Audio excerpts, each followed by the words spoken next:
I'm not telling you. Because I'm you're in no answering on this position to question. dictate. আন্তর্জাতিক রাজনীতিতে আবারও ঝড় তুলেছেন যুক্তরাষ্ট্রের president Donald Trump. Ukraine Russia যুদ্ধ নিয়ে হোয়াইট হাউসে ইউক্রেনের প্রেসিডেন্ট ভ্লাদিমির জেলেনস্কির সঙ্গে বৈঠকের আগেই এক বিস্ফোরক মন্তব্য করেছেন তিনি। ট্রাম্প দাবি করেছেন, চাইলে যুদ্ধ মুহূর্তেই বন্ধ করতে পারেন জেলেনস্কি, তবে তার জন্য মূল্য দিতে হবে, ছাড়তে হবে রাশিয়ার দখলে থাকা ক্রিমিয়া অঞ্চল এবং ন্যাটো সদস্যপদের আশা। নিজের সামাজিক মাধ্যমে দেওয়া পোস্টে ট্রাম্প লেখেন, ক্রিমিয়া নিয়ে ভুল হয়েছিল অনেক আগেই। 12 বছর আগে ওবামা প্রশাসন একটি গুলিও না চালিয়ে অঞ্চলটি দিয়ে দিয়েছিল রাশিয়াকে, সেটা আর ফেরত আসবে না। ইউক্রেনের ন্যাটো সদস্য পদও সম্ভব নয়, কিছু জিনিস কখনোই বদলায় না।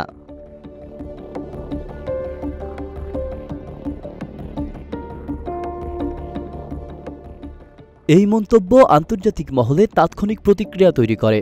সবচেয়ে সরাসরি জবাব দেন ইউক্রেনের প্রেসিডেন্ট জেলেনস্কি। তিনি স্পষ্ট করে বলেন, ক্রিমিয়াসহ যেসব ছাড় অতীতে পুতিনকে দেওয়া হয়েছে সেগুলোই আজকের আগ্রাসনের পথ তৈরি করেছে। আমরা যুদ্ধের ইতি চাই, তবে সেই শান্তি হতে হবে ন্যায়ভিত্তিক এবং স্থায়ী।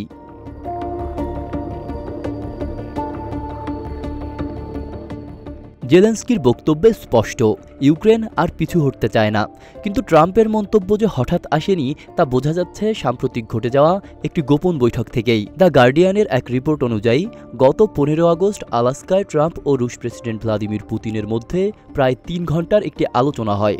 সেখানেই যুদ্ধ বন্ধের সম্ভাব্য রূপরেখা নিয়ে কথাবার্তা হয়।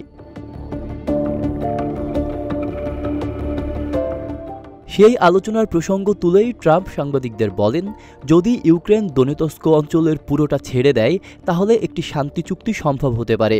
আমার মতে ইউক্রেনের উচিত রাশিয়ার সঙ্গে সরাসরি চুক্তিতে যাওয়া, কারণ বাস্তবতা হলো রাশিয়া একটি বড় শক্তি, ইউক্রেন নয়। এই বক্তব্যে ট্রাম্প আবারও তার বাস্তববাদী ও ডিলমেকার ভাবমূর্তি সামনে আনতে চাইলেও ইউরোপসহ পশ্চিমা বিশ্বে দুশ্চিন্তার কারণ হয়ে দাঁড়িয়েছে এই অবস্থান।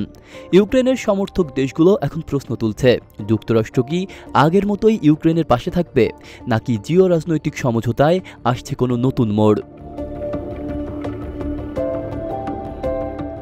এদিকে জেলেনস্কি ও ট্রাম্পের মধ্যকার আসন্ন বৈঠকে কী সিদ্ধান্ত হয় সেটির দিকে এখন পুরো বিশ্ব তাকিয়ে, কারণ এই বৈঠকের ফলই হয়তো নির্ধারণ করে দেবে ইউক্রেনের ভূখণ্ড রক্ষা পাবে নাকি কূটনীতির নামে আবারও ইতিহাসের পথে হাঁটবে বিশ্ব।